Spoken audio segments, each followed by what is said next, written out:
चला तर आपण आज साऊथ इंडियन स्टाईल सांबार बनवू. तर तुम्हाला सर्वांना माहिती आहे की मी महाराष्ट्रीयन आहे, म्हणून मला ह्यांच्या पद्धतीचं काय तेवढं जमतच नव्हतं. पण हळूहळू शिकून घेतले, कारण बरेच लोक म्हणायचे की नाही येत वगैरे, पण नाहीच येणार ना, कारण मी महाराष्ट्रीयन. तर मला तेलंगणाच्या पद्धतीने जेवायला बनवायला कसं काय येणार. पण असो, मी शेवटी शिकलेच. तर त्या पद्धतीचं सांबार रेसिपी तुम्हाला पण सांगते. ह्यामध्ये ना छन्नी टाकतात. आता आपल्याकडे ह्याला छन्नी म्हणतात, इकडं दोसकाया म्हणतात. तर ती त्याला किसून वगैरे घेऊन त्यातल्या बिया काढून डाळीमध्ये शिजायला टाकायचं. डाळीमध्ये थोडंसं तेल घालायचं, हळद टाकायची आणि डाळ व्यवस्थित शिजायला ठेवायचं.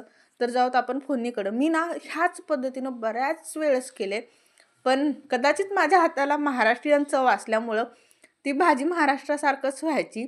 सांबार ह्यांच्यासारखं होतच नव्हतं. पण फायनली आज झालीच, म्हणजे आज म्हणजे बरेच दिवस झालं होती असं. तर त्यासाठी मी बीटरूट घेतलं होतं, म्हणजे बीट, गाजर, बटाटा.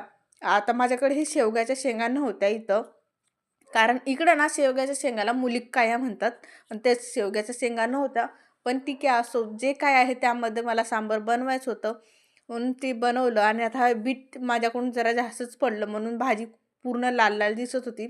माझी मिरची पावडर पण थोडंसं लालच दिसते, कारण तेवढं हे बिना मिठाचं आहे म्हणून. आता हे बघा, मी पहिलंच बाजूला काढून ठेवली होती ती छन्नी.